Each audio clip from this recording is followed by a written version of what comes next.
All right, good evening, ladies and gentlemen. I see 5:30 has struck, so I will call this meeting to order. If you're here for the January 12th Columbia City Council meeting, you are at the right place. We say welcome, and we're glad you're here. We're going to get to that formal meeting in here in just a moment, but before we get there, we do have two matters for public hearing this evening that we'll roll through, and immediately thereafter, we will begin with the actual council meeting. So first, public hearing number one. Public hearing on ordinance number 4447 relates to item 10.2 on the agenda, an ordinance to amend the Connect Columbia Comprehensive Plan designation for tax map 89 parcel 21 located at 200 Oakwood Drive from suburban corridor to urban neighborhood. This is Ward 3, and again, this is related to agenda item 10.2, which I understand there are some folks that are signed up to speak on that at that 10.2 item, but we are at the public hearing. And so with that said, is there anyone here that would like to be heard under the public hearing portion of this item? Seeing none, is there anyone on council that wishes to be heard on public hearing number one? Hearing none, entertain a motion to close public hearing number one. Are you? Okay, so we have an opportunity under the agenda for 10.2 for folks to be recognized and be heard, and I do have the list now, and you will be called on at 10.2. However, this is another opportunity. If you would like to have two opportunities to speak on the item, you are welcome to do that. But if you've signed up to speak on item 10.2, we will call you when we get to 10.2. Sorry for that confusion. Does that make sense? So let me go back to that then and say, now, would anyone like to speak under the public hearing portion of this item?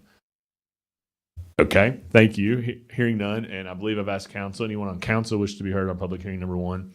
Hearing none, entertain a motion to close public hearing number one. Moved and properly seconded. Any discussion? Hearing none. Mr. Jablonski. Mr. Coleman? Aye. Mr. Green? Aye. Ms. Hardison? Aye. Mr. Marshall? Aye. Mrs. Wiles? Aye. Vice Mayor McBroom? Mayor Mulder? Aye. Public hearing number one is now closed. Next item, public hearing number two.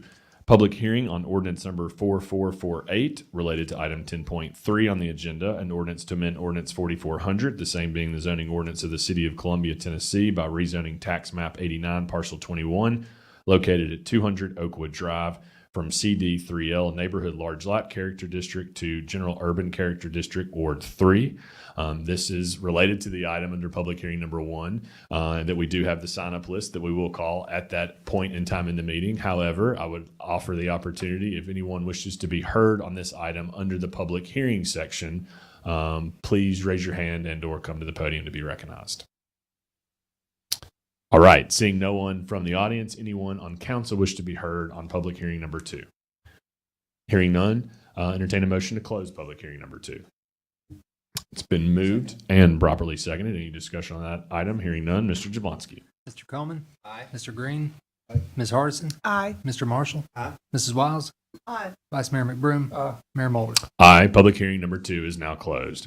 Now we will provide another welcome to you. We will go into our city council meeting. Again, we say welcome to those of you who are watching on our live stream and those who are here in the audience tonight, whether or not this is your first time or you've been here many times. We're glad that you're all here this evening. Mr. Jablonski, I'd ask you to please call the roll. Mr. Coleman? Here. Mr. Green? Here. Ms. Hardison? Here. Mr. Marshall? Here. Mrs. Wiles? Here. Vice Mayor McBroom? Here. Mayor Mulder? Here, let the record reflect all members of council are present. Next item is our invocation. I would ask you to please stand as you are able, and I'm going to call on Scott Story, the medical chief at Columbia Fire and Rescue, who's with us this evening to provide tonight's invocation. Mr. Story, thank you so much for that. And I ask you to please remain standing as you are able for the Pledge of Allegiance, which I will lead us in. Thank you. Would you bow with me, please? Almighty God in heaven, we thank you so much for the day that you have given us, Father. We thank you for the rain that you have blessed us with today. Father, we thank you for the opportunity to be here in a free country. Father, to conduct business in a way as hopefully pleasing to you. Father, we ask you continue to bless these men and women on the council. Father, the assistant mayor, the mayor for the work that they do. Father, again, we just hope that the decisions and the things that are said and done are pleasing in your sight. Father, we thank you again for all the blessings of the day. We thank you for our public safety partners here, Father, for the police department, Father, for the fire department, for emergency management, Father, for all of those who are in the service to those in our community, Father. We just ask that you continue to bless them and may they have a long and useful life in that service. Father, again, we thank you for the beauty and the glory of the day. Father, we thank you most of all for the gift of your Son who you sent to die on that cross. Father, and it is in his beautiful name that we pray. Amen. Amen. Thank you. You'll please face the flag. I pledge allegiance to the flag of the United States of America and to the republic for which it stands, one nation, under God, indivisible, with liberty and justice for all. And thank you, Mr. Story, for that invocation. All right, we'll move on now to Section 4, approval of agenda. Mr. Coleman, did you have a motion on that? Yes, I wasn't sure whether to do it now or later, but I would like to make a motion. Or does it need to be a motion? It doesn't need to be a motion. State the item you want. Just requesting that item 7.6 be removed from consent agenda and moved to section ordinance section. Administration. We'll just move it to the heel of the consent agenda. Heel. Okay. So item 7.6 will be taken out of the consent agenda and moved to the heel of that section of the agenda. Any other matters on the approval of agenda? Hearing none, entertain a motion on the agenda approval. So moved. It's been moved and properly seconded. Any discussion on that item? Hearing none, Mr. Jablonski. Mr. Coleman. Aye. Mr. Green. Aye. Ms. Hardison. Aye. Mr. Marshall. Aye. Mrs. Wiles. Aye. Vice Mayor McBroom. Mayor Mulder. Aye, the agenda is approved. There being no items under Section 5, we'll move into Section 6, organizational business. Item 6.1, approve the minutes of the December 8th, 2022 City Council meeting. Second. It's been moved and properly seconded. Any discussion on that item 6.1? Hearing none, Mr. Jablonski. Mr. Coleman. Aye. Mr. Green. Aye. Ms. Hardison. Aye. Mr. Marshall. Aye. Mrs. Wiles. Aye. Vice Mayor McBroom. Mayor Mulder. Aye, that item is approved. Next item 6.2, appointment of the City Council member representative to the trustees. This is a board that I also sit on, and I believe there's been some precedence that the Vice Mayor has sat on this board for some time. And with that, Vice Mayor McBroom, you rolled off of one board because of your position, but I believe if you'll accept, you're going to roll on to another one, and I would nominate and appoint Randy McBroom to serve on the trustees. That's a motion. Make a motion. Been properly seconded. So it's been moved and properly seconded. Any discussion on that motion? Hearing none. Mr. Jablonski. Mr. Coleman. Aye. Mr. Green. Aye. Mrs. Hardison. Aye. Mr. Marshall. Aye. Mrs. Wiles. Aye. Vice Mayor McBroom. Yes. Mayor Mulder. Aye. A reluctant yes. That item is approved. Next item, 6.3, approve the retirement benefits for Buford Braden, sanitation worker, Public Works Department, who's retiring with 24 years of service. Second. It's been moved and properly seconded. Any discussion on that item? Hearing none, Mr. Jablonski. Mr. Coleman. Aye. Mr. Green. Aye. Ms. Hardison. Aye. Mr. Marshall. Aye. Mrs. Wiles. Aye. Vice Mayor McBroom. Aye. Mayor Mulder. Aye, that item is approved. Next item, 6.4, approve the retirement benefits for John Ussery, Police Lieutenant, Columbia Police Department, and presentation of gift check and retirement plaque by Mayor Mulder. Second. It's been moved and properly seconded. I referenced the 24 years of Buford Braden, and so let me point out 28 years for Lieutenant Ussery. It's been moved and properly seconded. Any further discussion on that item? Hearing none, Mr. Jablonski. Mr. Coleman. Aye. Mr. Green. Aye. Ms. Hardison. Aye. Mr. Marshall. Aye. Mrs. Wiles. Aye. Vice Mayor McBroom. Mayor Mulder. Aye, that item is approved. I'd ask for Lieutenant Ussery to meet us in the well, please, along with the chief and others who are here tonight to support.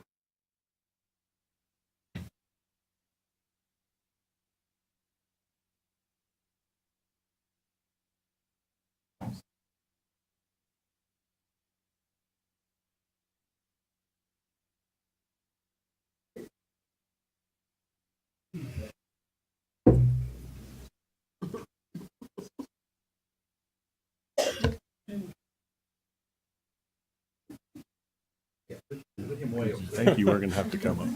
Y'all come over here. Whole crew. I know he was almost backed up. All right, we got it. We got the whole crew. Okay, well, these are always sort of bittersweet moments. It's bitter because you hate to see such seasoned officers leave us, but it's sweet because you know that these kind of opportunities don't happen very often to honor someone who has dedicated their professional life to serving and protecting our And so for that, we do always have a little bit of sadness and gladness, but mostly glad because you're getting to leave tonight on a very high note with back to our city. Let me read this recognition plaque. Retirement recognition presented to John Usser, January 28, 2023 is the official date. This award is presented in appreciation for 28 years of dedicated service.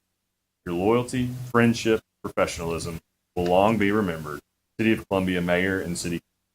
Congratulations.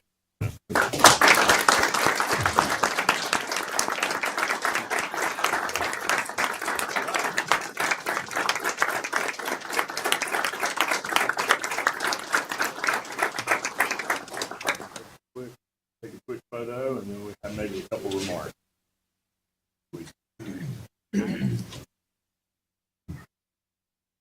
Oh, yeah.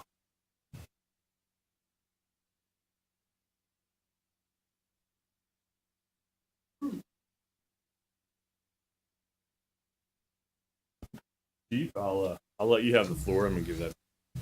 Little John, I think you were wanted trying to get out of those pictures so fast. I could talk for a long time about Lieutenant Ushery, and the 28 years is actually 32 years because in almost 33 years. In 1990, he started with us in the Explorer. So he has committed a long part of his life to it. Risen through the ranks and has served for the end of his career as lieutenant of tech. Not an easy have. Something that John has that is very rare in our profession is he is just even keel. I have never witnessed, if I was there, I don't remember a time when I've seen him lose his cool, when I've seen him really even have to raise his voice much. John, you could probably say he's raised his voice. But as far as on the street, as far as respect for the community and this and that, we have some incidents that come up just like that. Sometimes you have to get loud and you have to move quickly. And as even keeled as they come, if somebody told me that he lost his cool, I don't think I'd believe it. He's been a great employee, committed to the city of Columbia, and we're gonna really miss out. Congratulations.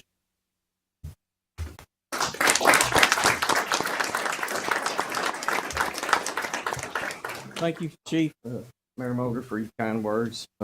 Council, this is, I feel like I need to thank y'all to be a part of this organization for the last 28 years. It's pretty emotional. I think that the old saying is that if you love your job, you'll never work a day in your life. And for the most part, the last 28 years, I've loved coming to work. Most times, I beat the door down to get there, and I mean that says it all. Definitely going to miss it. Thank y'all.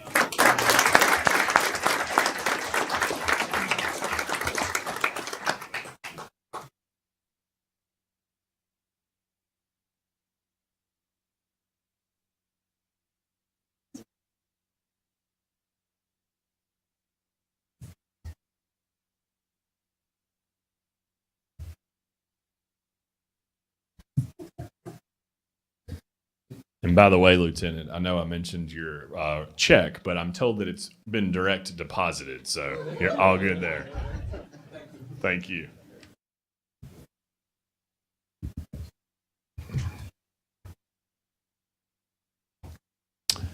All right, we'll move now to the consent agenda, section 7. I'll read through these items. These items, as presented, are items that have been deemed non-controversial and/or requiring no additional discussion. So I'll read them collectively, and we'll vote on them collectively. And as mentioned at the top, item 7.6 has been removed for discussion at the conclusion of the consent agenda docket. So 7.1, approved disbursements for the month of November 2022 in the amount of $7,071,290.53. Item 7.2, approve an agreement with Quality Management Services, LLC, in the amount of $11,000 to include reimbursement of travel expenses to provide for strategic planning consulting services to the City of Columbia. Item 7.3, approve and authorize the mayor to sign a contract between the City of Columbia and Journal Communications for advertising in the 2023 annual publication for Murray County Livability Magazine in the amount of $6,335. Item 7.4, approve and authorize the mayor to sign a contract between the City of Columbia and Journal Communications for advertising in the 2023 annual publication Livability Tennessee Magazine in the amount of $7,875 for economic development promotion. Item 7.5, approve and authorize the mayor to sign a contract between the City of Columbia and Perennial Communications for advertising in the New Residence Guide semi-annual publication for $2,595. We'll get to item 7.6 at the hill of the docket. Item 7.7, approved bid award to Dell Technologies in the amount of $89,699.17 for desktops, towers, tablets, and accessories per the MIS replacement schedule.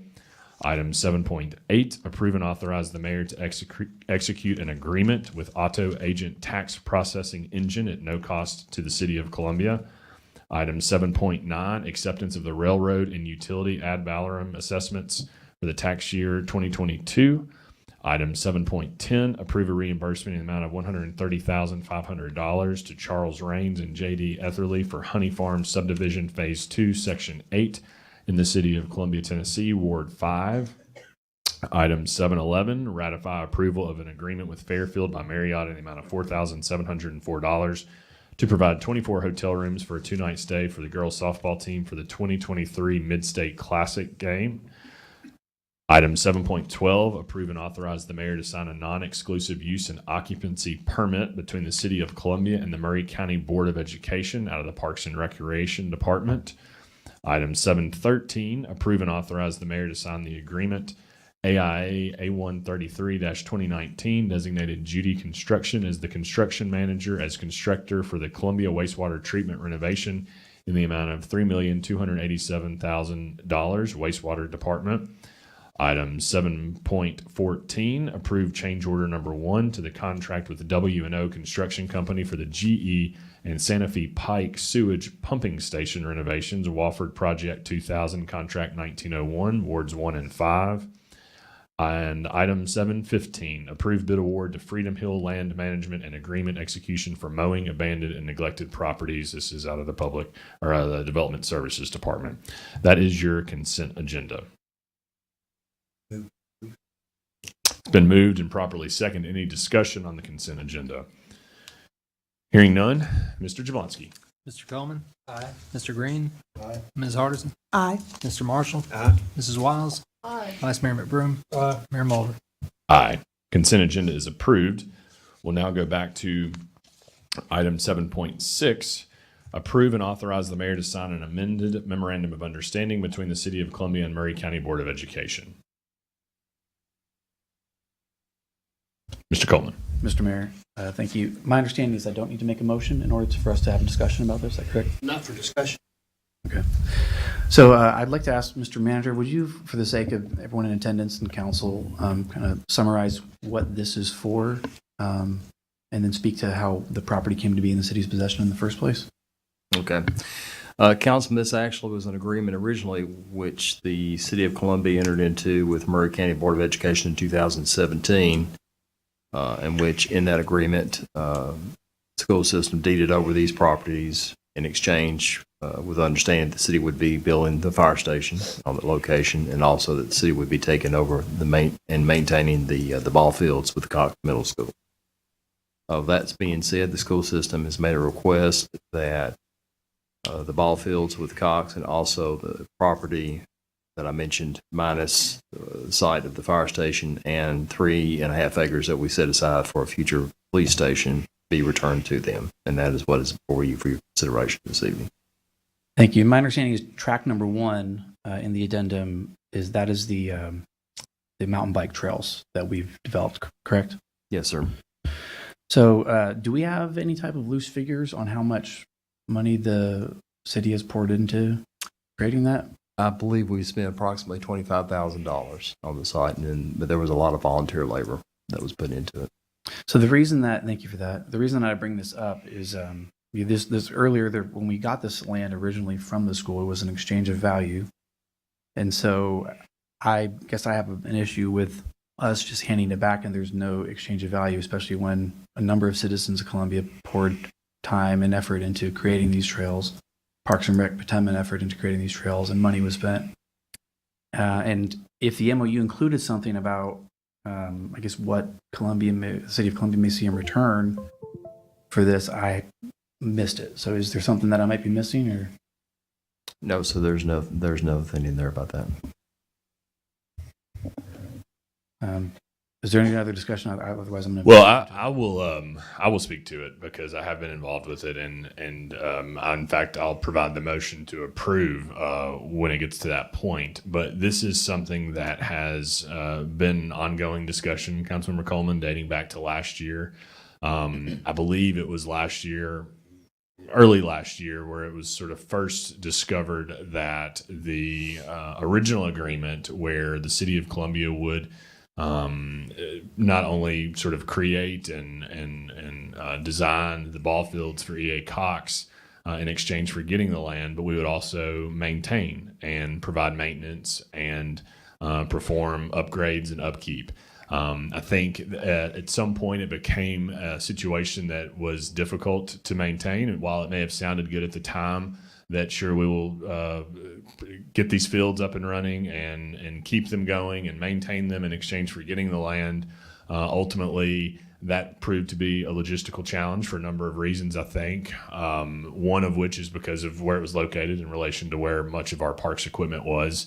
But two, because of the school scheduling, and sometimes the teams would be practicing and our Parks and Rec folks would go out there to perform upgrades or maintenance, and the teams are practicing, so clearly you wouldn't want to kick them off the field while they're practicing. And so that's when the school system came back to us and just said, essentially, hey, let us get our fields back. We'll take care of the fields. And then you keep the land that has clearly already been, established as ours now at the fire hall, and also keep the land immediately next to it that allows for some potential expansion, a potential police substation, I think has been discussed, or otherwise, but otherwise give all the remaining land back to them. In my belief, based upon a number of conversations that I've had with the director of schools, who is here this evening. Thank you, Director Ventura, for being here, as well as conversations with the school board attorney, that this is the cleanest sort of dissolution of that memorandum of understanding, because they are getting the land back that they initially gave us,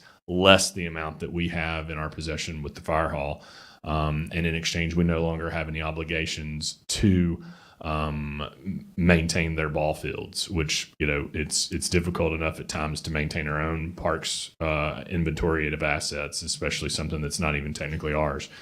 The other thing I will say is it's true that the bike trail situation was sort of the disappointment here. And in fact, if I remember, that was the reason that it didn't ultimately get voted on last calendar year, was because we wanted an opportunity to have some conversation. There have been additional conversations, again, with the school system since that time that I've had. I feel very confident that they will see to it that if there is a group out there that is willing to sort of provide the labor and manpower to keep those trails alive from the Columbia Cycling Club, that if there's an opportunity for that, I'm hopeful that they will. Obviously, we can't require that, but I hope that will happen. And in the meantime, one thing that also helped me come around on this issue is what we were able to do at Woodland Park with the bike trail that has been installed there, which while it's a different location, we do have a bike trail there that we didn't have there a year ago. And so I think that the prevailing thing here, after said all of that, and thanks for putting up with that long essay there, is that I'm ready to move forward in a positive direction with the school system. And I'm ready to put this issue that has continued to somewhat provide some divisiveness to bed. And I think the school system feels confident, and I think feels the same way with that. And I think this would allow us to do just that. And that's what I'm ready for. So I hope that provided enough information for you, council member. Thank you. You're good at your job. All right. That's a compelling argument. My admonition to the schools would be, and my daughter goes to EA Cox, so there's definitely, I want everything good for the school and the school system at large. It would just be an admonition of the time and effort that citizens of Columbia and Murray County in general put into the bike trails. If there's a way to preserve them, allow that volunteer group to do so. That would be my admonition. And the other thing I'd point out, and Director Ventura, I'm happy for you to come speak if you'd like. Anytime you're in the audience, we'd like you to. So you're coming on up, please do. And you might have pointed this out, but The other thing about tonight's agenda, in addition to the MOU that we are dissolving, we are actually continuing on with a memorandum of understanding with the school system relative to other matters. And I think it exhibits the partnership that we have, the fact that the city of Columbia provides a number of athletic facilities to the school system. I'm not sure that that's how it works in every community, but that's how it works here. And it's something that when I think about ways that we can partner or that we do partner, I look to this because we are a partner in many different ways. So, Director Ventura, we're so glad you're here this evening. I'll give you the floor for 3 minutes.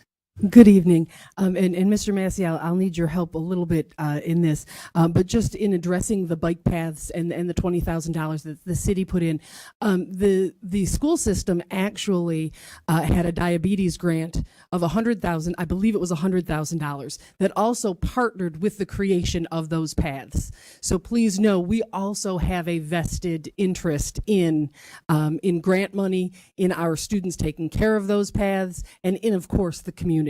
And then to what Mayor Mulder has just said, we enjoy a partnership with the City of Columbia and their park system that I do think is truly unique to the City of Columbia, and we could not be more appreciative. Thank you. Thank you for being here. Any questions for Director Ventura? Okay. Thank you, Director, for being here. We're always glad to see you. Thank you. All right. My comment is I just want to thank all of those volunteers, especially people in the Parks Department who went out on their own time, weekends, the work, the sweat equity that was put into those paths. And hopefully we can come together with a greater vision to build on better and bring a new biking trail, a new system that's this city deserves. And I just want to say thank you for those who were involved, especially to do something without pay, because sometimes you're not appointed, you're anointed to do something so great for a city. And I just want to say thank you. Thank you, Councilmember Green. Anyone else wish to be heard on discussion on this? So I said I was going to make the motion, so I will make the motion under item 7.6, move to approve. Been properly seconded by Councilmember Coleman. Any discussion on item 7.6? Hearing none, Mr. Jablonski. Mr. Coleman. Aye. Mr. Green. Aye. Ms. Hardison. Mr. Marshall. Aye. Mrs. Wiles. Vice Mayor McBroom. Mayor Mulder. Aye, that item is approved. We now go to section 8, administration. Item 8.1, certificate of compliance for Dharmendra Patel to sell alcoholic beverages located at a proposed store to be named Parkway Liquor, 0 North James Campbell Boulevard. Move to approve, properly second. Any discussion on item 8.1? Hearing none, Mr. Jablonski. Mr. Coleman. Aye. Mr. Green. Aye. Ms. Hardison. Mr. Marshall. Aye. Mrs. Wiles. Vice Mayor McBroom. Mayor Mulder. Aye. Item 8.1 is approved. Next section, 9, resolutions. Item 9.1, resolution number 2301, a resolution to amend resolution number 1903, authorizing the mayor to sign revisions to the automatic response zones of fire and rescue services with the city of Mount Pleasant, Tennessee. It's item 9.1. It's been moved and properly seconded. Any discussion on that item? Hearing none, Mr. Jablonski. Mr. Coleman. Aye. Mr. Green. Aye. Ms. Hardison. Mr. Marshall. Aye. Mrs. Wiles. Vice Mayor McBroom. Mayor Mulder. Aye, that item is approved. 9.2, somewhat related, resolution 2302, a resolution to amend resolution 2019 authorizing the mayor to sign revisions to automatic response zones of fire and rescue services with the city of Spring Hill, Tennessee. It's been moved and properly seconded, and I just wanted to say on that, Chief, thanks again last week for that overview of how the Columbia Fire and Spring Hill and Mount Pleasant work together to establish a coalition on first response there. You've had a motion. It's been properly seconded. Any other discussion on item 9.2? Hearing none, Mr. Jablonski. Mr. Coleman. Aye. Mr. Green. Aye. Ms. Hardison. Mr. Marshall. Aye. Mrs. Wiles. Vice Mayor McBroom. Mayor Mulder. Aye, that item is approved. Next item, 9.3, resolution 2303, tax correction, city recorder's office. It's been moved and properly seconded. Any discussion? Hearing none, Mr. Jablonski. Mr. Coleman. Aye. Mr. Green. Ms. Hardison. Mr. Marshall. Aye. Mrs. Wiles. Vice Mayor McBroom. Mayor Mulder. Aye, and that item is approved. Next item, 9.4, Resolution 2304, a resolution to accept the ownership and maintenance of sewer improvements serving Ridgeview Oaks, Phase 1, Ward 5. It's been moved and properly seconded. Any discussion on item 9.4? Hearing none, Mr. Jablonski. Mr. Coleman. Aye. Mr. Green. Aye. Ms. Hardison. Mr. Marshall. Aye. Mrs. Wiles. Vice Mayor McBroom. Aye. Mayor Mulder. Aye, that item is approved. Next item, 9.5, Resolution number 2305, a resolution establishing a new bank account and designating authorized signers and alternates for all City of Columbia bank accounts. Move to approve. It's been moved and properly seconded by Councilmember Tony Green. Any discussion on item 9.5? Hearing none, Mr. Jablonski. Mr. Coleman. Aye. Mr. Green. Aye. Ms. Hardison. Mr. Marshall. Aye. Mrs. Wiles. Vice Mayor McBroom. Aye. Mayor Mulder. Aye, that item is approved. Next, Section 10, Ordinances, Item 10.1, second consideration of ordinance number 4446, an ordinance to amend ordinance 4047 as amended to raise the percentage of funds in the City of Columbia employees' retirement plan that can be invested with a target allocation of 60% invested in stocks and or equities and a maximum allocation of 62.5% in stocks and or equities. That's out of the City Recorder's Office, Item 10.1. Move to approve. It's been moved and properly seconded. Any discussion on that item? Hearing none, Mr. Jablonski. Mr. Coleman. Aye. Mr. Green. Aye. Ms. Hardison. Mr. Marshall. Aye. Mrs. Wiles. Vice Mayor McBroom. Aye. Mayor Mulder. Aye, that item is approved. Next item, 10.2, second consideration of ordinance 4447, an ordinance to amend the Connect Columbia Comprehensive Plan designation for tax map 89, parcel 21, located at 200 Oakwood Drive from suburban corridor to urban neighborhood. This is Ward 3 Development and Services Department. Now I'm going to have the opportunity to provide those who have signed up to speak tonight to speak on this item. If you're wondering that, wow, y'all roll through those meetings pretty quickly, I will say two things. Number one of the reasons that these meetings are very efficient is because we have study sessions the week prior. So much of what you've seen approved tonight has been discussed and or explained in the last non-voting meeting that allows for a very efficient meeting when you come to the formal voting meeting.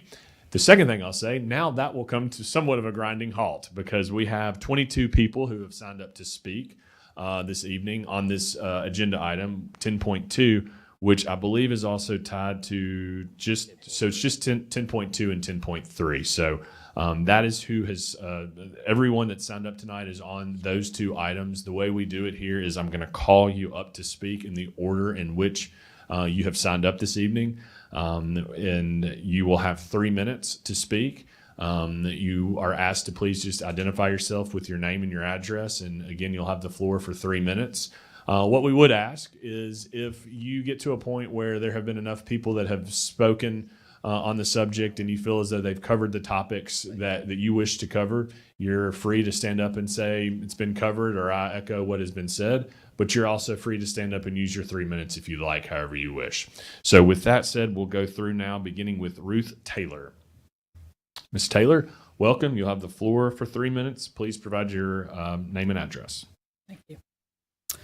My name is Ruth Taylor. I live at 617 Taylor Bend Landing here in Columbia.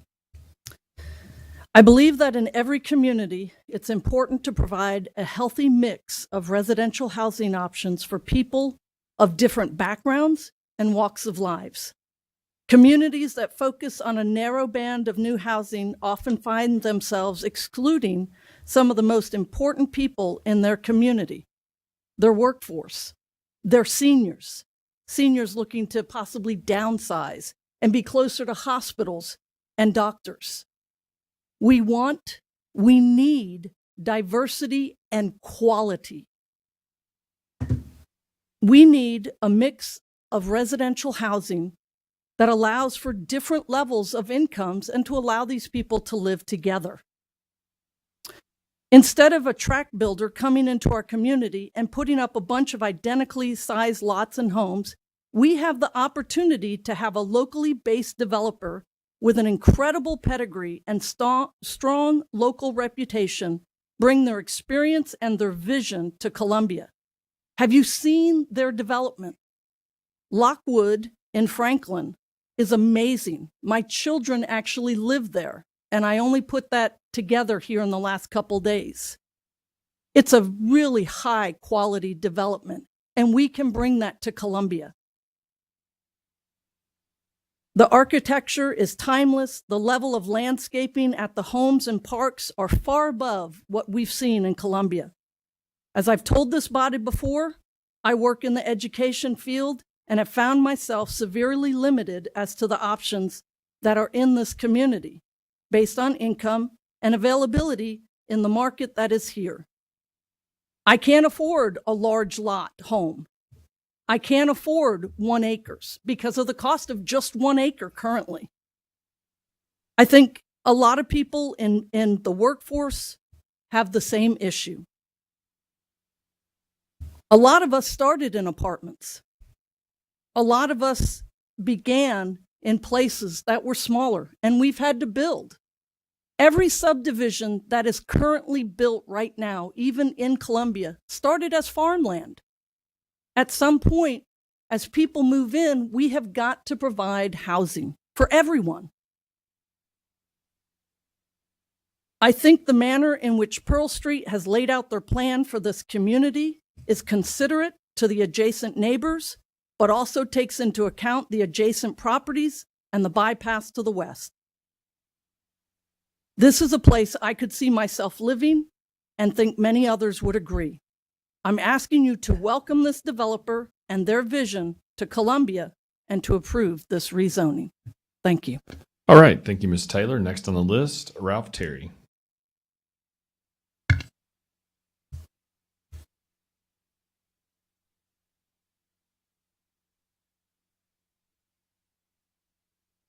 Hello, my name's Ralph Terry, 203 Hemingway Drive in Sunnyside subdivision. I think that we need quality housing within the downtown area. And there's a lot of folks that are concerned about our environment and how our rural roads and all those kinds of things may be built up with development. We need affordable housing for people to our downtown area, which we are really trying to promote for folks in Murfreesboro, Franklin, Nashville as a place to come and visit. And we need the employees that are populating our retail companies, restaurants, bars, and there's a great deal of growth in the downtown Columbia area, but we need affordable housing for the peoples that support those institutions. I've done my research on this particular developer. He's done a great job in Middle Tennessee. He's been communicating and working with the council and the planning commission to try to meet the concerns of both. And I think that we need to welcome these types of developers that are putting quality developments within our downtown area. And also, I'm not proposing that we go out and we just allow developments all across our rural areas that so many people are concerned about ruining the hometown feel, the beauty in our rural areas. But this type of development is an upgrade to what we already have within the downtown area. It is. They've done their best to put a lot of quality development, very good landscaping, and all those kinds of things in the area. And I just think that we need to encourage these type of developers to come in, not discourage those type of developers, or we'll end up with the type of housing that we already have with apartment complexes that are not up to our standards. Thank you for your time. All right. Thank you, Mr. Terry. Next on the list, Sarah Snyder. Snyder, welcome. You'll identify yourself and you'll have the floor for 3 minutes. Sarah Snyder. I currently live at 506 Springwater Drive. I've been the general manager of Southern Trey Steakhouse for the past 4 years. I've seen the need for housing. I've lived in Columbia for 11 years prior to last March. That's when I decided to stop renting, buy a home. I went under contract in 4 homes in Columbia. Home inspections on all of them came back, backed out, ended up buying a new build in Summertown. Therefore, I drive 25 minutes, 6 days a week to work 10-hour days at the restaurant. At Southern Trey, we have 45 employees. 20 of them drive from Lawrence County, Lewis County, or Marshall County because they cannot afford to live in Columbia, or the apartments that they live in have mold that the people refuse to fix. I have 4 employees that just moved and would rather drive 25 minutes because there is not adequate housing. From a professional perspective, if we want to bring business here, which it's already coming, you drive to head towards Saturn Parkway. That battery plant's coming. We need housing for those people. We need housing for all these other businesses that are coming to Columbia. I personally have seen this development. It's high quality, but it's going to give options as far as you can buy a house, you can buy a townhouse. Hopefully the multifamily apartments will be upscale enough, but they also will not be seen from the people living across the way. The way they have designed it, it's not going to lower the value of your house. That's a big thing for everybody. I live in a new subdivision in Summertown. I picked that because there can only be 30 houses there. There are regulations on what people can build.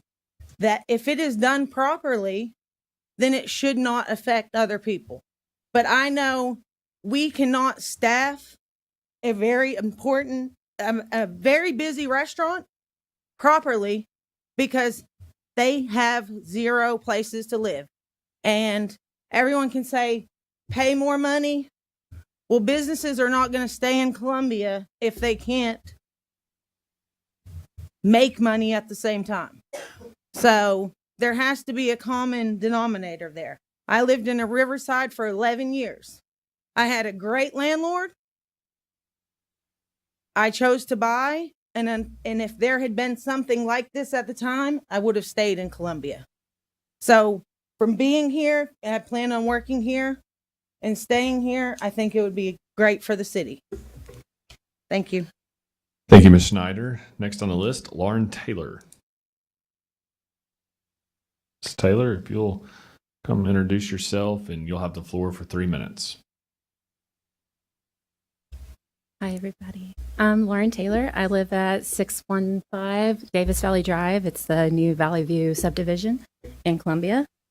And I actually moved from Franklin, and I lived in the novel Lockwood Glen apartments before I came to Columbia, and just kind of wanted to talk about, like, you know, my experience there. If I could kind of sum it up, I would say very intentional designing, very community oriented, and that they're extremely stylish and functional. We also have a small child, so like everything was very geared towards family. They had like a really great gym, but beside the gym was like a little kids play area, and there was actually windows so you could see your child and they could see you at all times.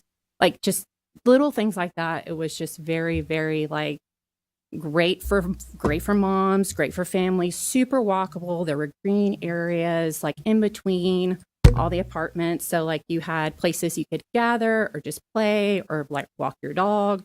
There was a playground for kids. There was a dog park. There was dog washing stations. I mean, the amenities were countless. Like it was so incredibly nice. We absolutely loved it. But we really wanted to be in Columbia. This is where our family is. We absolutely loved the small town. We wanted a little slower paced life. And when we moved, we had really no other option than to buy. And, you know, it kind of put us in a tough spot for a little while. I mean, we were blessed and we were able to do it. But if we had the option to have apartments and then really look and find something and even had the opportunity to kind of save up so that we could have land, that would have been ideal.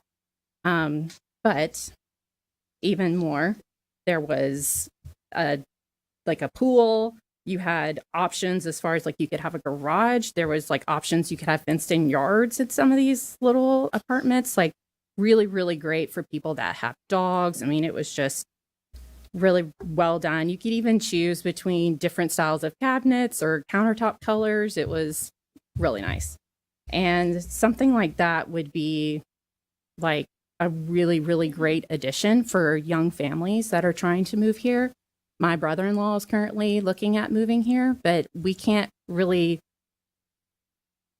like give them a place that we could honestly recommend in Columbia because the apartments are just not, they're not great.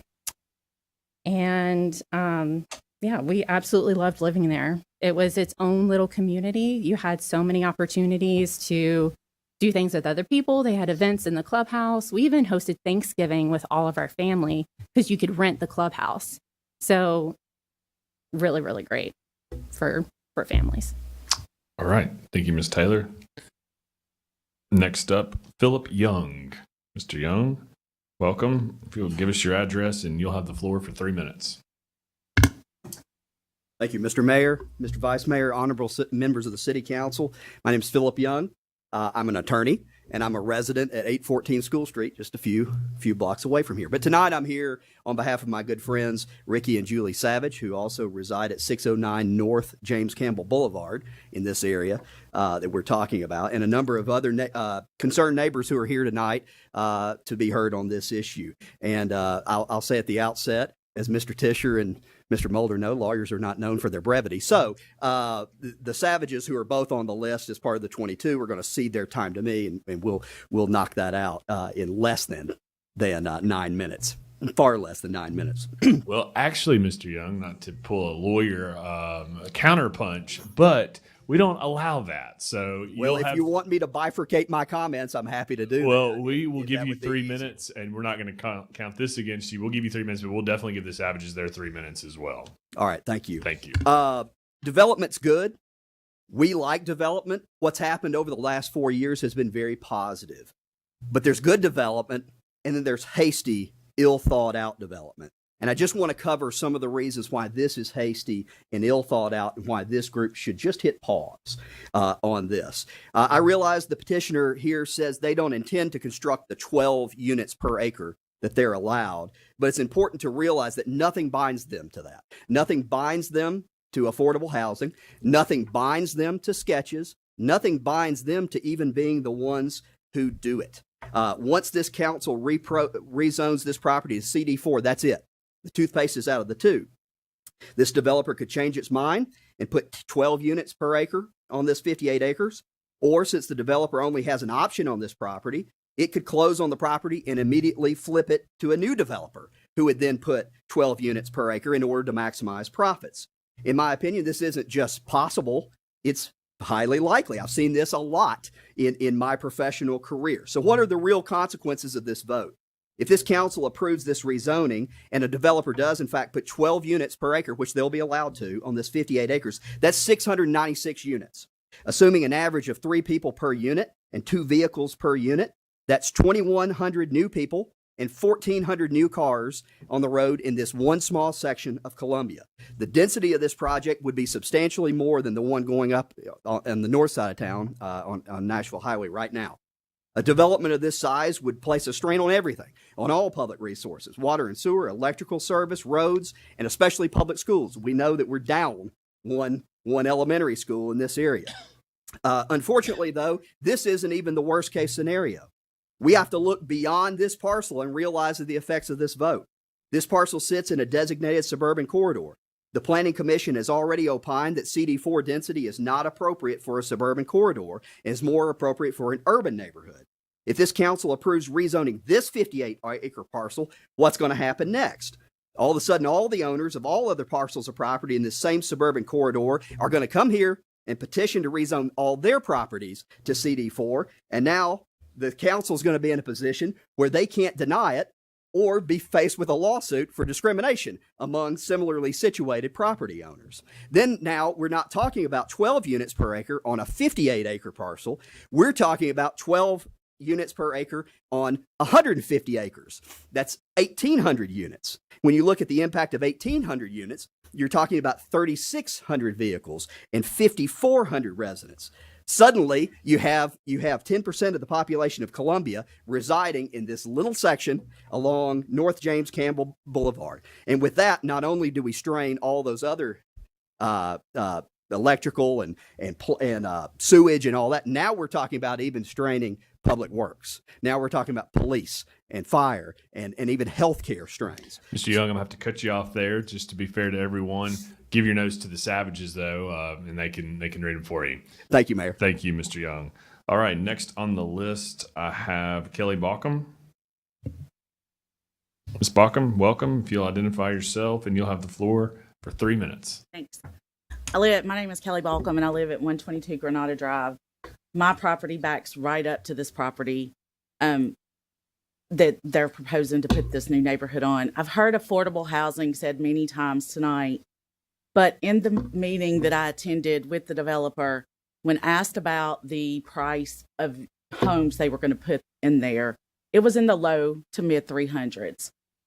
That there are plenty developments in Columbia already that reside that are in that price range or being built and developed currently.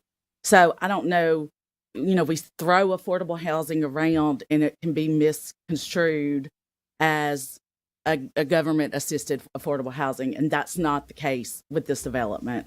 Or so we were told by the developer that was not the case.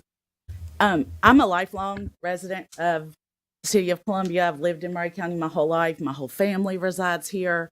My kids have gone to school in the school systems. I worry. I mean, my daughter and my son did go to Columbia Academy for a short time, for a long time, but I worry about the school systems now. I mentioned this before when I spoke to you guys several meetings ago, that we are down McDowell Elementary. We have not replaced that. We keep adding and adding and adding, and where are we going to put these kids? Our school systems are short. We're short teachers. We're short. We can't continue. Growth is inevitable. And I think you all read that in my email. At least I hope you did. Growth is inevitable. I'm not anti-growth, but I am very pro let's plan for it. We've got to put money towards our school systems. We've got to put money towards our emergency services, our police department, our fire department, our hospitals. Those things need to be planned into the development at hand. I mean, again, this is not in the downtown area. You're talking about one stretch of land that's a very busy stretch of land that you're going to add. A road, James Campbell, that you would add a lot of traffic to. And I don't believe a traffic study's been done yet, as I think I heard last week at the study session. So we don't know how that traffic is going to be affected. So I think all of those I just beg you to take that into consideration from a lifelong City of Columbia resident. I would just beg you to please, let's hold off. Let's pump the brakes on this just a little bit. Thanks, guys. All right. Thank you, Ms. Balcom. Next on the list, I have James Patterson.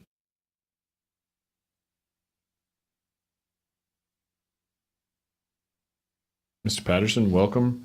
You'll have the floor for 3 minutes if you can provide your name and your address. James Patterson. I'm very upset with you people. You have started something out there that should be stopped. I live next to what we used to call Judge Fryson's farm. There's about 200 acres out there. And I got 10 acres right beside it. And I don't want nothing changed about it. I raise cattle out there, and I'm thinking about selling the cattle and going into goats. It depends on the price of cattle, because hay has gone up so high that we can't afford it. I don't know what y'all have decided on, but I want it stopped. And if I have to, I'll get a lawyer. And I might get this lawyer over here. I like his attitude. Now, you got any questions? Because I'm as dumb as can be with this right here. All I can tell you is the property out there. I got 10 acres right beside 200 acres, that way I understand it. And there's 400 houses that are getting ready to be built out there. I don't want no houses on my property. I raise cattle. Have been since I was 4 years old. I don't know if y'all can understand that, but I'm retired now. I want to stop. Okay? All right, Mr. Patterson. I don't know if you understand what I'm saying, I hear what you're saying loud and clear. but if I have to go here and talk to this lawyer here, me and him fix to take you to court. He's a pretty I mean, good lawyer. I can vouch huh? for him. He's a good lawyer. I don't know him, but I'm going to get to know him. All right. Thank you, Mr. Patterson. Next on the list, Bill Kennedy. Mr. Kennedy, welcome. If you'll identify yourself, give us your address, and you'll have the floor for 3 minutes. Bill Kennedy, 904 Edgewood Drive. I'm right, maybe 200 yards from where the entrance to this development would be. I'm about as close as you can get. And regardless of what the proposal is, 696 units means 12 dwellings per acre. That's awfully dense. It's 12 or 1,500 vehicles. Now, my family moved there in 1966, and I kept it as a home of record while I was off in other places doing other things. And my mom died. I kept the house and retired when I moved back there. During this entire time, and nobody would call this an upscale area. It's okay, it's nice, but it's not upscale, but it's also been about as safe as a place could be without being a gated community. And I think that housing this dense, that close, is going to change that to the detriment of anyone who abuts up against it. Thank you. All right, Mr. Kennedy, thank you. Next on the list, Charles Imler. Mr. Imler, welcome. You'll identify yourself. You'll have the floor for 3 minutes. I'm Charles Imler. I live at 202 Wanya Way. It's just across the street from the development. I've been there for 31 years, and I totally disagree with this being rezoned where apartments can be put in. They want if they can stick 12 homes per acre on there, let them do it. They can put the roads in there and still get homes there with 12 homes to acre and have all the setbacks they're supposed to. Let them do it. But don't rezone it so they can stick apartments over there. That's all I got to say. Thank you, sir. Thank you for being here. Next on the list, we have Chris Pascarella. Mr. Pascarella.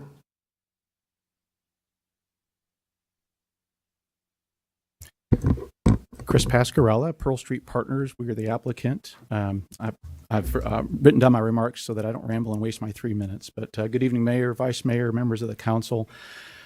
Just a couple of clarifications I'd like to make first is a few facts. We did, run all of the checks and balances with water and sewer, and there's ample capacity in all of the systems, as well as the fact that this section of James Campbell Parkway is the lowest traveled per DOT numbers at about 58 trips per day, so 5,800 trips per day. So I just wanted to reiterate some of those facts. But I'm really not here to talk tonight about the technical details of the program or even our vision. We've told you all about that. We've worked closely with staff to meet all the requirements to gain their support of our master plan. We're actually not in conformance with the current land use policy because this policy would require us to have density that's 3 times what our current master plan calls for, and we're not asking for that. So in addition to the rezoning, we're asking to reduce the intensity of the land use policy. Last month, we received a unanimous vote of approval from this body, with the difference being that Vice Mayor Martin was seated in the council at that time, and as I recall, she visited the site and the area and spoke in support of our application. At last week's meeting, a comment was made by Vice Mayor Mick Broom about the inconsistency of incorporating multifamily near single-family neighborhoods. And I'd like to refer you to two prominent examples of where this has been done with great success that I've had involvement. And you're being handed out some aerials right now. The first 2 pages are of a community I had the good fortune of work with while my time at the Walt Disney Company, Celebration, Florida. And this is a multi-billion-dollar community with over 6,000 homes and millions of square feet of office and healthcare and office. And retail. And we made the strategic decision to place multifamily in the very heart of the community because we believed in it. It connected our town center and our golf club and the most valuable real estate that we had. Recently and locally, our Lockwood Glen community that the young lady spoke about earlier, once again, we made the strategic decision to place multifamily apartment community within the heart of our neighborhood. And not only did it not negatively impact values, it actually continued to support values, increase values. So in regards to that, I wanted to address that. And to the extent that there's any concerns about the quality of what we do, I've also handed out a package that will show you examples of 3 of our 8 communities that we've created over the last 10 years here in Middle Tennessee. The first 3 pages show you our Lockwood Glen community. And then the other 2, the following 2, one is we were part of the One Bellevue Mall redevelopment and developed the multifamily there, as well as in another area of West Nashville. They show you different types of densities, but hopefully you see the level of quality is very consistent. And I'd love to speak to that at length, but don't have the time. I'm here tonight to talk about trust and commitment. Our commitment is to develop what we put down on paper to show you and others that we've shown you and others over the past several months. Never in my 34 years in this business have I ever broken a promise or not lived up to a commitment, and I don't intend to start here. Even in the depths of the Great Recession, when we had single-family and multifamily communities in the midst of development, we never wavered on our commitments made to the plan and our vision to the public bodies that we were approved by and to the residents and constituents that we had promised. Mr. Pasquarello, I'm going to have to keep it fair, and your time is up on that. Thank you for those comments. Next on the list, however, is Greg Gamble, who I believe may be able to piggyback on what you were saying. Mr. Gamble, welcome back to City Hall. You'll have the floor for 3 minutes. Thank you. I'll be short. I just wanted to make sure that you knew that I was here and were able to answer any questions tonight. Our civil engineer is here with us as well, if you have any questions related to infrastructure. Just wanted to recall you do have the master plan that's there in front of you tonight. But we also put together this exhibit that we've shared with you in the past. And this area here that's shown in yellow is the single family detached home portion of our master plan. Its density is at 2 units per acre. In the middle, then, we have a transitional area that goes from single families to townhomes. The townhomes within this area here represent a small portion of the homes in the middle. There are also single-family detached alley-loaded homes. The density within this portion is about 7 homes per acre. The orange area is where we've been talking about the multifamily apartments. This area is at 12 units per acre. There is significant amount of open space that we're setting aside intentionally to provide places for the community to gather in parks, but also have nature areas where we can create some trails, walkability outside. We are required as a part of this plan to have a certain percentage of this site as commercial, and we will have live-work townhomes, so opportunities for people to work on the ground floor and live upstairs above. The land use policy for this property is suburban corridor. Suburban corridor supports 24 units per acre and large box commercial. We recognize this property as a transitional property from existing neighborhoods to something that's going to be more intense near the intersections. We're requesting a policy change to reduce the density. And that's why we're not aligning with your current Connect Columbia plan. The current Connect Columbia plan advocates for more intensity than what we're showing today. And so I just want to make sure that you understand our position on that. Thank you so much, and we'll be available to answer questions. All right. Thank you, Mr. Gamble, for those comments. Moving down the list now, Sarah Musgrove.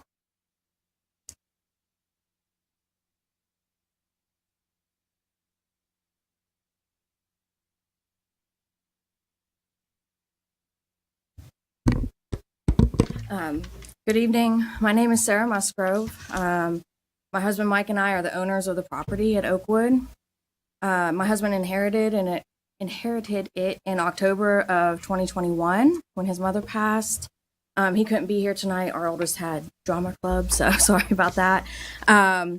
We selected Pearl Street Partners after researching our options and visiting some of their properties. We wanted to make sure that the property would be developed in a thoughtful, high-quality manner in order to leave something to Columbia to honor Mike's grandparents, Stott and Dawson Frierson, that originally owned the farm. So as an expression of our desire to make sure that the property is developed in the fashion consistent with Pearl Street Partners' master plan, Mike and I did decide to restrict the deed on the property to limit the number of residential dwellings to 447. We recorded that this week. That's what you guys were handed, we recorded that deed. This matches the Pearl Street Partner master plan that they have presented to you. So I hope you all will appreciate the significance of the step that we're taking to help with this development in this community. And that's it. Thank you. All right. Thank you, Ms. Musgrove. Next on the list, Eddie Watson.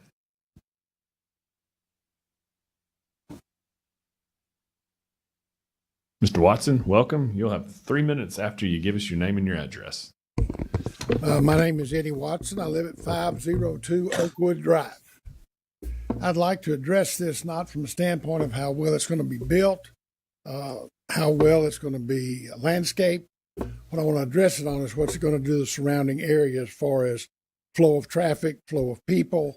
Living in that area on Oakwood Drive, we are a shortcut, if you will, from James Campbell all the way over to West 7th. We have a lot of traffic that goes through there. Unfortunately, we have a lot of fast traffic that goes through there.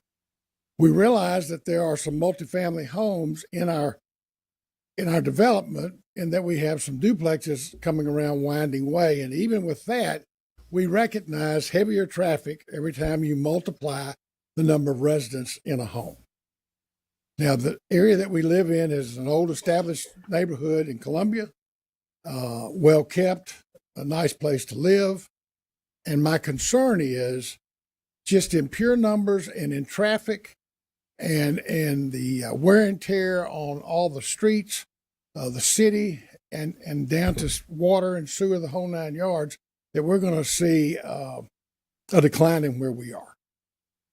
I think it's a really important fact that people live in that area, enjoy the surroundings, enjoy the neighborhoods.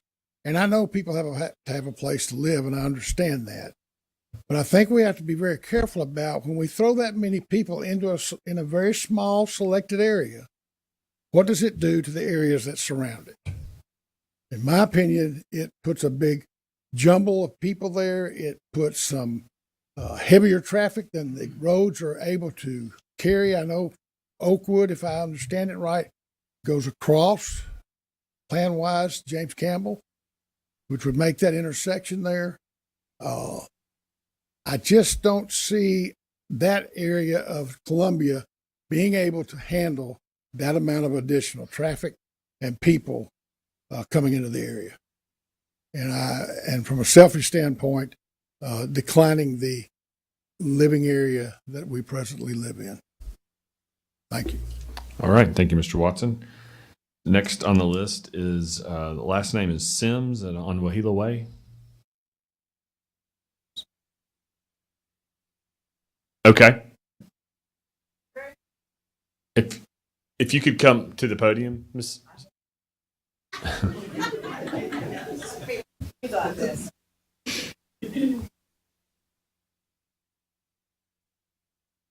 Welcome. I'm Kathleen Sims, and I speak peculiarly, so forgive me. But I live on Wahila Way, and as it is right now, that's our subdivision, which includes all of these other subdivisions we've been talking about. Connects to West 7th Street, Trotwood, and all around, and we're a big, huge cut-through neighborhood where they throw out all their garbage, all their trash. and nobody gives them a ticket. I wish somebody would ticket them. My job in the morning is to collect the trash. I walk the neighborhood at 5 o'clock, pick up all the trash. And this would just be awful. All of these people that said they need it to have a job downtown, they're the ones that throw out all the trash I'm picking up right now. And I don't have enough life left in me to pick up any more trash. Please consider where you're locating and how people just cut through West 7th Street, Trotwood, and everywhere else and do away with the perfectly good neighborhood that we're in now. Thank you. Thank you, Ms. Sims, for being here. Next on the list, Ricky Savage. And after Mr. Savage, I have 3 more on the list. Thank you. Thank you, guys, for letting me speak again. I just want to, make sure we understand that we already have 2 big parcels already zoned for CD4C, which is the higher density, which is 24 units per acre. So we've already got the mixed-use development already zoned right where we're at without even changing the zoning on this other property. So I just want to make it understand that we've already got it. Thank you. Thank you, Mr. Savage. Julie Savage. Ms. Savage, welcome. If you identify yourself, you have the floor for 3 minutes. My name is Julie Savage. I live at 609 North James Campbell Boulevard in Columbia, Tennessee. I live directly across from this property, and we all know that there's a sizable percentage of your constituents who are against growth in this area. You see it on social media every day. Well, that's not logical, and that's not a well-reasoned approach. However, neither is it illogical or well-reasoned to give them a green light for every developer who wants to come to Columbia. Well-informed citizens want to grow Columbia and develop it, but we want to grow it in a managed way. I think if you allow this mixed-use development, it's not growing it in a managed way. As my husband just stated, there's already zoning for these high-density apartments, townhomes, right next to my property. I'll just say, if you allow this to rezone, you're going to increase the value of my property. That's just fact, because then I can rezone my property CD4 and put 84 units on my property because I own 3.5 acres on North James Campbell Boulevard. Please don't let my value of my land go up that much. I don't want it. My husband doesn't want it. I've lived in this community for all of my life. I've lived in this area for 25 years. I don't want to see this many houses right there on that corridor. I don't think we need it. There's available housing. There's available apartments in this area, and I don't think it's needed. Thank you. Thank you, Ms. Savage. Next on the list, Jessica and Sharon. Correct. I'm not even going to try. You'll have 3 minutes. If you say the last name, so that way I'll. Jessica Smochek. Thank you. You'll have the floor for 3 minutes. Welcome. Yes, I'm at 513 North James Campbell, which is directly across the street from this development. And I didn't expect to speak, so I have no notes or anything, but I just echo what all of my neighbors have already said, what the lawyers already said, that I'm not local. I mean, I moved here 3 years ago, and we spent a full year looking for housing before we chose this house right across the street from this proposed development. And that is because we did not want to live in a subdivision or near a subdivision. So now, you know, we do not want to see this across the street from our house. There's no infrastructure in place for it. I work for the schools. I work at Whitthorne Middle and Central High School, and I do not know where you're going to put all of these students because we are to the max and do not have the teachers and staff to accommodate all of these new families. And I think it's just been rushed. There's already, look at 31 to Spring Hill, nightmare. There's a million developments going in there. There's no lack of housing. The whole comparison to Franklin, to their Lockwood community. Columbia's in Franklin. We don't want to be Franklin. If we wanted to be Franklin, we'd live in Franklin. We don't want Columbia to be that. Columbia is a different community. Columbia wants to have that nice, small hometown feel. And if you are going to put all these mixed use developments in, what's to say right next door at Baker Properties, they're not going to sell that, and it's already going to be the same thing, because we have already asked the developer if that was going to be an issue, because they are creating an entranceway to the Baker property as a side entrance already. Should there be development there? So what's going to stop more of that coming around there and creating all of these problems that nobody in this area wants in that neighborhood? We do not want that, and we can't. There's just nothing that doesn't need to happen there. It's really frustrating because all these people that are for it do not live in the neighborhood. If you notice, when they say that their addresses, they don't live in the neighborhood. And affordable housing, when I asked the developer about that, it is not affordable housing. It's going to be $300,000, $400,000, $500,000 probably by the time that these things are built. That is not affordable. So I don't, all it's going to do is push people down to, Summertown, Lewisburg, Lawrenceburg, Pulaski. You're going to lose all your Columbia people to further south. So if you really want to do what's best for this community, you're going to say no to this. Thank you. Thank you. I had Jessica and Sharon listed on that. Do we? Okay. So I was. All right. So noted. All right. And then we have finally Krista Bowser and Kevin Bass. They're also listed together. Pretty much said we don't agree with. All right. Thank you. Thank you all for being here, and thank you all for your respect and those comments. Those are the individuals that had signed up to speak this evening, and so that we'll go back to the agenda item. I didn't sign the list. Didn't realize I needed to. Well, sir, we actually have a pretty stringent protocol on that. You have to sign up before the meeting begins in order to speak. On the agenda, do you want to say if you're here in opposition or in support of it? Yes. No. Okay. Thank you, sir. Thank you for being here this evening. All right. We're back now on item 10.2, and this is also tied to 10.3. So 10.2, I have read 10.2, and I guess we're now open for discussion and or a motion.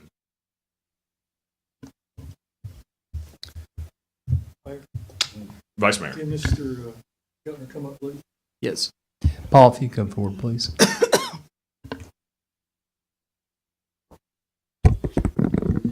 As the property zone now, it's CD3L. Can you explain to everybody up here what that means? Yes, sir. So the Character District 3L is a large lot suburban zoning district. So the main point of the CD3L is the lot width, which is 100-foot wide lot. So the smallest you could go would be 100 feet. And if you figured the depth, what's the front setback? The front setback on the CD3L is 30 feet. I believe the front and back are around the 30 feet range. Yes, sir. So if you had 30 in the front, 30 in the back, excuse me, 50 in the front, let's say the house is 50 feet deep. Right. You got 110. So this right here, CD3L, is roughly our old RS10. That kind of gives you an idea of what size lots they could put in there if we did not change the zoning at all. What is already there, our old RS10, that's close to that. Am I correct? Yes, sir. It's a little more restrictive in the density than the RS10. So Yes. the density is, in the CD3L, I believe, is 2 per acre. Okay. And then if they were to just say the CD3, oh, well, I'm sorry, let me go back. On the CD3L, can they put rear load alleyways, and they can only go with 100-foot lots, correct? Yes, sir. That's correct. Or if they took the L off and just went CD3, yes, explain that. So the CD3 is a smaller lot section. It is still a suburban lot section. It's 60-foot wide for the front loaded, and then down to 40-foot wide for any alley loaded sections. And the density in a CD3, I believe, is 4 units per acre. And so, and then but the CD3 cannot allow apartments. No, sir. It only allows for single family and then a small percentage of duplex. Right, correct. And that kind of fits what's already in there, in my opinion. It already fits what's kind of in that neighborhood. And also, I hear the affordable housing. Well, if you did the CD3, I guess we call them stack homes. They could have 40-foot lots, a little smaller house, and that would be probably as close to affordable as I could see. If they just went to the CD3. So I just want everybody to kind of understand what this zoning is, that they're doing the CD4. They actually could, have 12 all apartments, and I trust they say what they're going to do, but we have to do it under, what we feel is best and worst case scenario, in my opinion. Thank you, Mr. Keller. Yes, sir. Mr. Keller, one question on that point. Thank you, Vice Mayor. CD3L, which is what it is currently zoned, does that allow for a or an apartment complex? I mean, No, could sir. they couldn't, even if they could figure out the way to make it work from a density perspective, it wouldn't allow that complex in any event without the change? No, sir. No multifamily or town. Okay.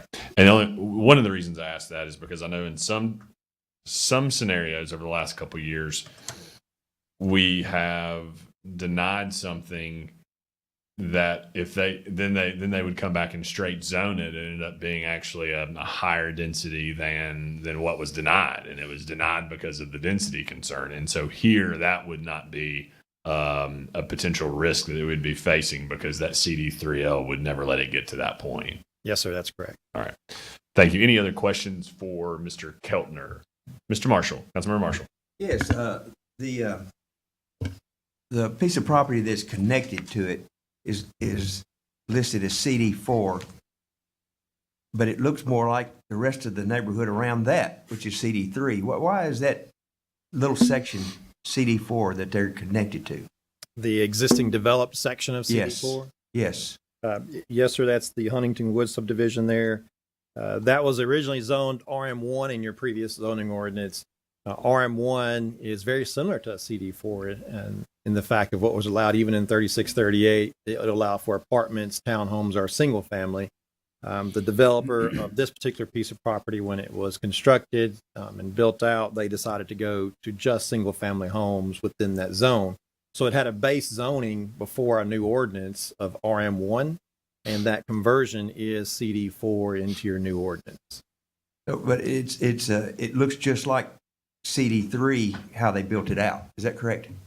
Yes, sir. As far as lot widths and style of construction for site design of the property, yes, sir. It's very similar to the property to the south of it. Okay, thank you. So then I have a quick question, then, Mr. Kellner. So then that piece of property that Councilman Marshall was referencing, that's already been completely built out? Yes, sir. Yes, sir. Councilmember Hardison. Okay, I'm sorry. Anything else for Mr. Keltner? Hearing none, Mr. Gunner, we may call you back, may not. Councilmember Hardison. Mr. Tischer, I understand that this is just a zoning reading, but how binding is this right here as far as the units? The restrictions as to the number of units, it's enforceable. The people that conveyed this limited it, I believe, to 447 units. So. Okay, thank you. And I've actually, Mr. Tischer, I've never seen that done, but maybe it's been done plenty of times before. But I mean, to me, that seems like a way to get around the prohibition of contract zoning, is that they're sort of beating it to the punch. And I don't know, that's just commentary, not a question, but I do have a question for you, Mr. City Attorney. If this project were not to prevail tonight, this restriction, the current owners, since they're the ones that put in the restriction, would they be entitled to dissolve or withdraw the restriction that they have put on their own property prior to it changing hands? I believe if it transfers, I don't know that they would, because it would be a covenant perhaps running with the land. If it transfers, then other people have a vested right in that. If it doesn't transfer, then yes, they could agree with the owners and remove that restriction. Okay. If it didn't. Okay. Prevail. Yes. All right. Thank you. Good question, Councilmember Hardison. Councilmember Wiles. Probably to bounce off that, because I'm not sure I'm understanding all the terminology. Should this transaction happen and it's purchased, the property, And then, as we've heard, the possibility that they could turn around and sell it with this deed restriction hold, and that may be just what Chad's asking, Mayor Motor asking, I'm not quite following. If they transferred the property, and this restriction has been recorded, as you can see at the top right-hand corner, this is a restriction that's in the chain of title to the property, so it is a valid deed restriction limiting the number of units that can be placed on the property. And it would be binding even if it's. As it is. Now, that doesn't mean that the property couldn't be subdivided and dealt with in that manner in one track heavily loaded through the subdivision, but this entire track as it is limited to the number of units under this restriction. Thank you. Councilman Wiles, any other questions for Mr. Tischer or for Mr. Keltner or for anyone else? Okay, back on 10.2. Make a motion to approve. Motion to approve has been made. It's been properly seconded. Any further discussion on that motion? I do have some, Mr. Mayor. Councilman McCollum. So I'm not as eloquent as the attorneys that we have in here, so I'm going to stick to my notes like Mr. Pasquarello did as well. I'd like to make 3 points, and I feel like I make these every so often. First of all, rooftops near downtown. This is, Mr. Kelton and I spoke earlier, this is located within the city core, which is an area that is in most cities typically there's a lot of denser development there. This brings more retail options to our hometown as well. I know you hear lots of complaints about that. Everyone is wondering when Publix is going to come. Publix comes when there's rooftops here. So that's all I'll say on that point. My second point is oftentimes, since I've been here for about 2 years now on this council, I oftentimes hear people who are living in purchased homes talking about how there's not a need for apartments or townhomes. And I would say that a lot of the people in apartments and townhomes who need to live there aren't able to come to these types of meetings. That's not always the case. Some people just want to be able to have a smaller home. But I can tell you that the availability of apartments, as one who has just recently searched for one, is very difficult. And it's also not as affordable as it once was. And that's why a lot of these people who spoke earlier no longer live here. And I have many friends who have had to move away from Columbia as well, to either Mount Pleasant, or Lawrenceburg, or Lewisburg, because yes, they also worked in the hospitality or the EMS or healthcare, and they could not afford to live in Columbia anymore, which is sad because they've had to move away from places where their kids were already going to school, where they already had friends, et cetera, et cetera. The last point I'll make is that multifamily does belong in this type of an area. It's very quick access to the highway. It's close access to James Campbell Boulevard, which is next to the downtown is our biggest areas of commerce. Like I said earlier, rooftops create the environment in which our small businesses can stay alive throughout all of this growth and change. Those are really all my 3 points, but just while I was listening to folks, I think it's important to reiterate, I've talked about this a lot, and attainable versus affordable. You're right, the words get thrown around a lot. Affordable is when it's subsidized by the government. Attainable is when it's built in a way that hopefully someone with lesser means can afford it. So using those terminology, you're right, a lot of people made a lot of great points tonight about these are not affordable homes. These are not subsidized by the government. However, attainable, some of them definitely are.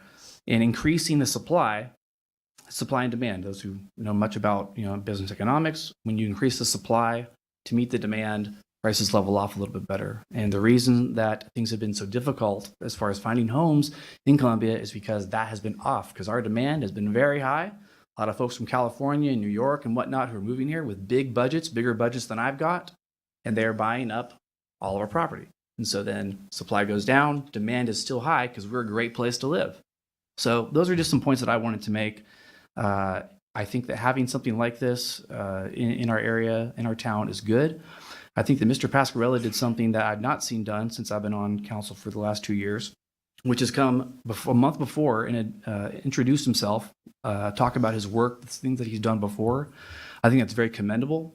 I think one of the things that makes Columbia special is I remember the first office that I had on the square from Mr. Paul Walker. When I was Stephen Walker, sorry. And when I was renting from him, we agreed on a price, and he shook our hand, and we said, okay, can you get the lease to us? And he said, well, if you really want to.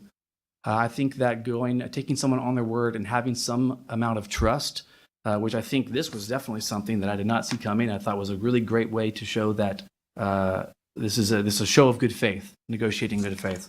So that's the reason that I made my motion to approve, and that's why I'm voting yes on this topic. All right, thank you, Councilman Coleman. Vice Mayor McBroom. You know, as everybody can see, I'm not for this. And I think the apartments are out of place over there. But a no vote does not mean we're shutting the development down. They can still build houses on it. They might even still come in at a CD3 and have something that's more fitting for the area. We're not shutting the project down. They could build houses now under the 3DL the zoning.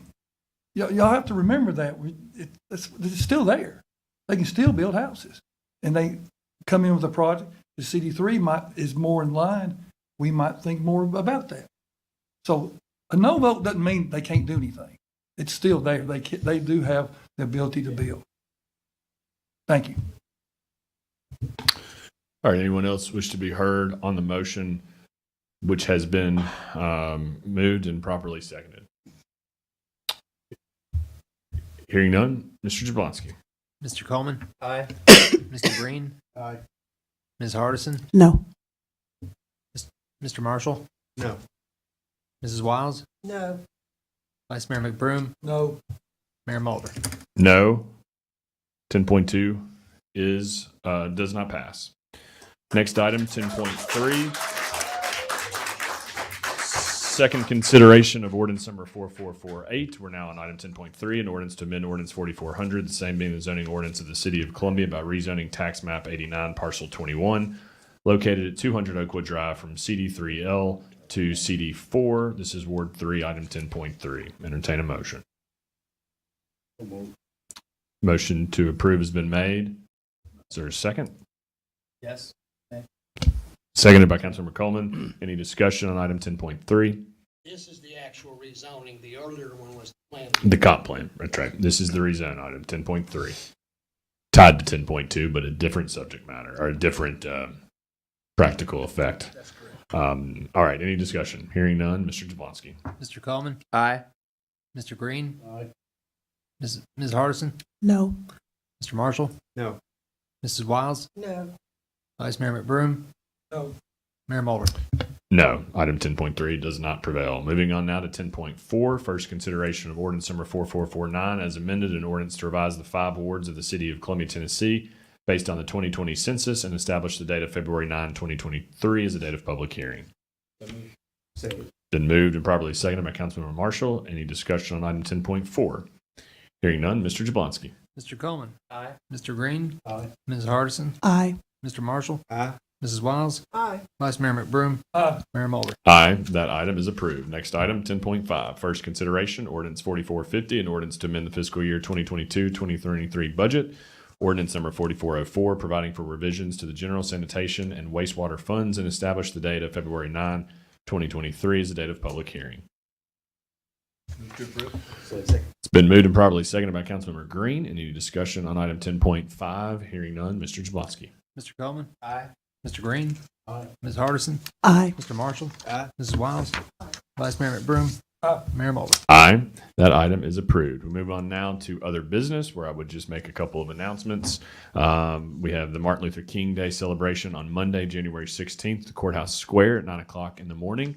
All are welcome to attend. We hope to see you. That will be a city holiday on Monday. Also, the Murray Alliance annual meeting on Tuesday, January 31st at Puckett's Grocery, 5 p.m. Please let Ms. Bermudez know if you would like to attend.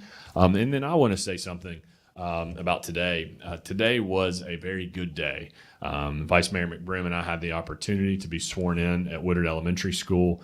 And, it's one of those days that I don't want to ever forget. And I don't think, Lord willing, I ever will forget it. You look out in the crowd and you see those students, their innocent faces. Well, some innocent, my two, not necessarily innocent, but you see the innocent faces and you see them looking up in awe, really, of what they're watching, having different levels of understanding, but some understanding nonetheless.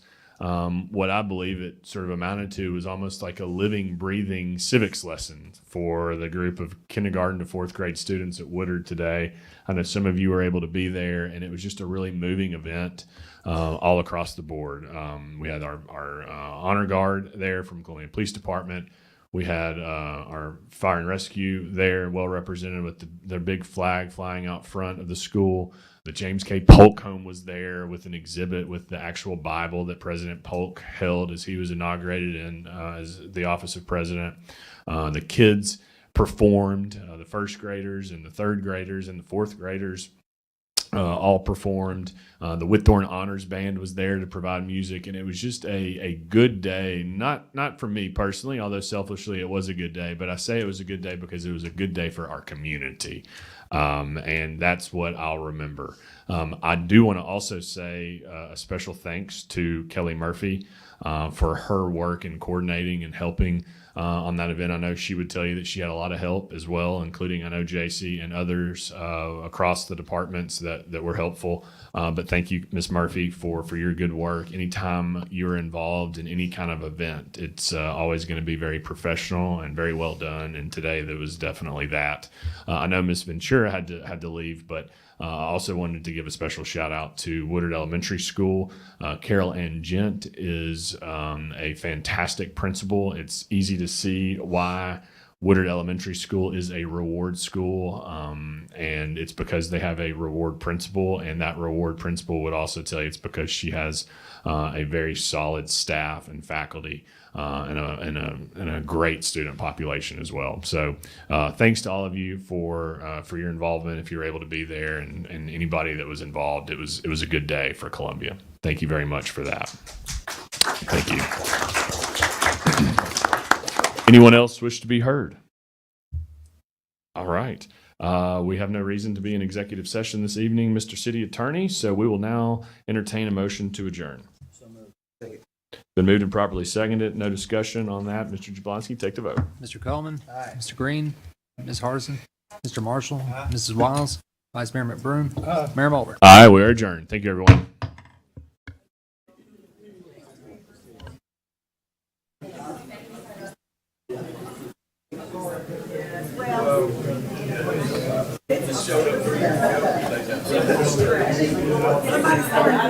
I'm good. How you doing? Well, thank you very much. I appreciate it. Well, it doesn't sound like you do. I'll take you on Savage just right over there close to you. Savage. We're good friends. I survived you for. I'm here with them. Good job. I'm here doing the favor for some really good friends. Appreciate it.